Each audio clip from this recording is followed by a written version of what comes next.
It's August 31st, 2024, and we are 65 days away from the election. Welcome to today's Make It Make Sense mini episode. I'm Grant Herms. On the show today, Donald Trump does an abortion about-face in the span of about 24 hours and proposes a major new initiative surrounding fertility that undercuts months of conservative work. So let's start with what Trump said on abortion. For the last 2 years, Donald Trump has been bragging about the overturning of Roe v. Wade, repeatedly saying he was the one who put the justices on the court to make the ruling, which obviously is true. He did appoint 3 United States Supreme Court justices to do just that. And despite causing record Democratic turnout and losses nationwide for Republicans in 2022, Trump has continued to use the fall of Roe as a rallying cry to supporters. He's also said over and over that he wants this issue to be a state-level issue. And that'll be important here in just a minute. So it was a huge surprise. On Thursday, when Trump was at a rally in Michigan, he indicated that he would vote yes on a ballot measure to overturn Florida's ban on abortions after 6 weeks of pregnancy. That ban does have some limited exceptions for things like rape or incest, but here's what he said. Everyone does. I think everyone Roe, does, yeah. and you want abortion to be a states' rights issue.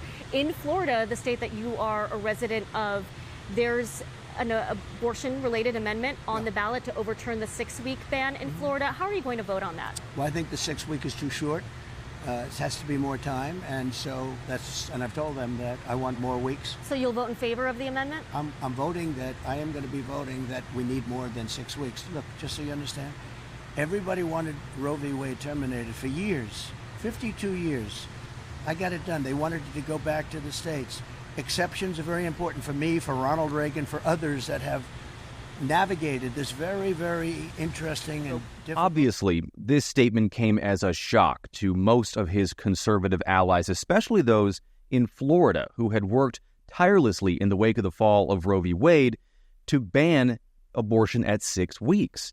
It was a key piece of legislation for the Florida GOP, which up until recently was considered one of the best-run state Republican parties in the country.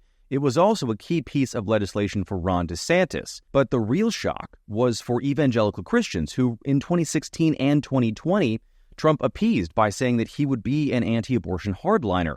It was part of the reason that Mike Pence said yes to being his vice president, among a few other things. Trump has also been on a tour of support with large Christian groups, including the Southern Baptist Convention, which has a 14 million person membership, though we'll circle back to them a little bit later.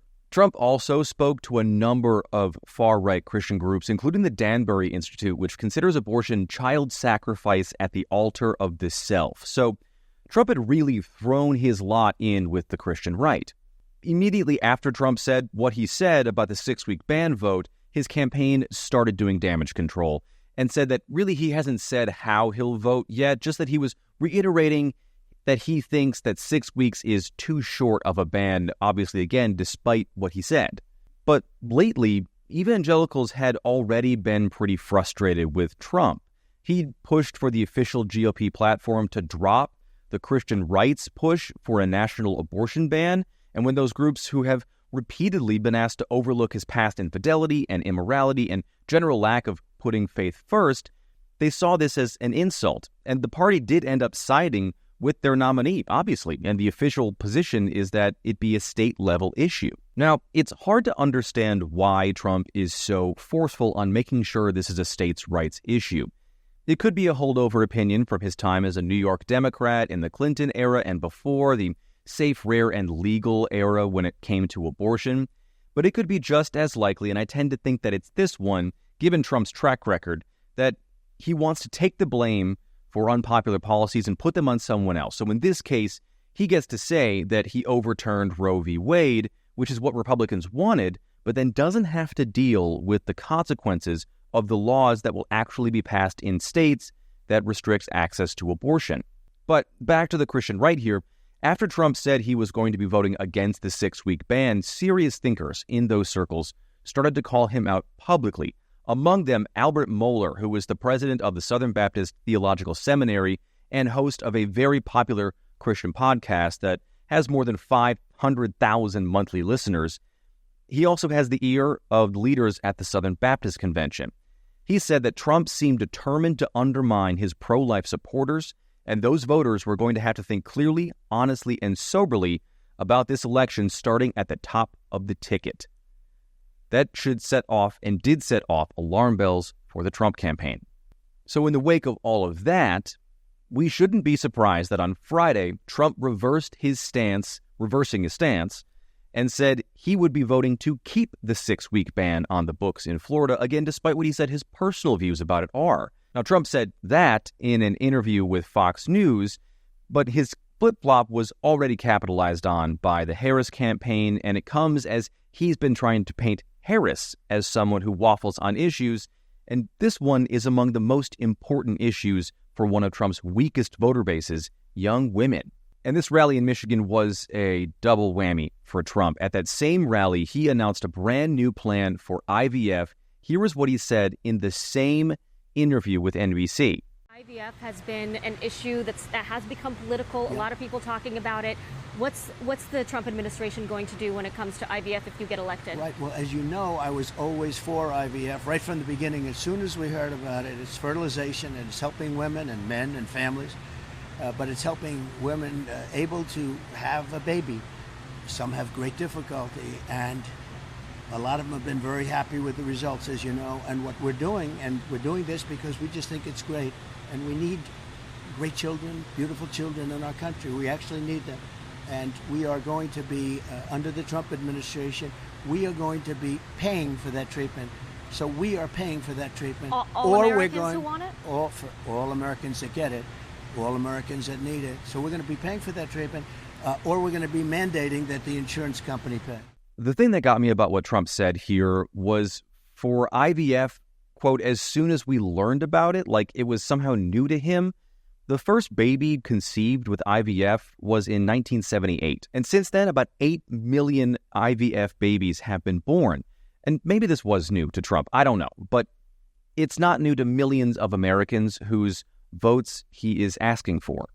So this proposal was, again, wholly unexpected from Trump, to say the least. Again, he had been telling evangelical supporters that he was behind them and would support them, including, again, the Southern Baptist Convention that I mentioned earlier, which earlier this year voted to oppose IVF, stating that frozen embryos that are used in that fertility treatment are still human lives. And if you don't know, in the course of IVF, many embryos are frozen. And along the way, sometimes the treatment doesn't work, which means having to destroy that embryo. And if the treatment does work and those parents aren't going to use the treatment again, their extra frozen embryos are destroyed to make room in infertility clinics for other patients.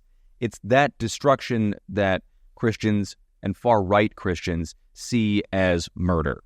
So this Trump proposal is also pretty divorced from modern Republican thinking on the government's involvement in businesses, which is, in general, the fewer government mandates there are, the better. And adding IVF treatments to government spending would likely come out of something like Medicare, which would mean expanding it, not cutting it, like Trump has said he was open to doing in the past, including this past primary. On top of that, every Republican except 2 blocked a bill that would ensure access to IVF treatment for Americans earlier this year after signing a pledge to support it that includes J.D. Vance. And, speaking of J.D. Vance, Trump supporters have taken to wearing, we'll call them specimen cups, as necklaces at Trump rallies with J.D. Vance's face on them in what is meant to be a dig at liberals who have used fertility treatments. Which first, ew. Second, if this is such a minefield for Trump, where is this coming from? Well, polling. Polling on abortion has not been good for Trump recently in 2 key swing states, Arizona and Nevada, where measures to enshrine the right to abortion into the state constitution are on the ballot. Now, both would allow abortions up to 24 weeks. And because of a Nevada state law, it would need to pass this year and again in 2026 to be part of the state constitution. But that's kind of neither here nor there, because in a recent poll by Fox News, support for those measures is up near 75% in both states. And Trump needs those states to win, or at least the path he's looking at, given the polling, is he needs to win Arizona, Nevada, North Carolina, and Pennsylvania among the other Republican-locked states. There are a few other paths he could take, but that seems to be a strategy he's aiming for. And in all of this, if there's a lesson learned from 2022 for Republicans and for Trump, it's that abortion and reproductive rights drive Democrats and women to the polls. And right now, Trump is underwater with women in every single swing state by anywhere from 7 to 15 points, except for in Nevada, where he's only up 2 points. Now, we can't know what Trump is thinking. Maybe he's always felt this way and decided to drop these 2 massive statements to regain control of the news cycle a little bit. It's not generally how he operates, but all we can know is the environment in which he said these things. The last thing I want to say, too, is this whole thing of Trump seeming to flip on abortion and fertility should also be looked at through the lens of how his campaign is trying to paint Harris as somebody who was a flip-flopper. In his rally after the Harris-Walz interview on Thursday and on social media, Trump has continued to push that Harris is backtracking on issues like fracking, which I talked about in the fact check of the interview on the Make It Make Sense Substack, are big scandals. Now, all of this will certainly be part of the debate next week, which means this isn't over for Trump. And he may have made more trouble for this campaign, which doesn't have time for these kinds of missteps. All right, that is it for this MIMS Mini. Please rate and review the podcast if you liked it, and like and subscribe on YouTube as well. You can also share this show on social media to help it reach more people. It's MIMS News Pod. That's MIMS News Pod. It's all one word on every platform. Thank you so much for listening today. I'm Grant Herms, and I'll talk to you tomorrow.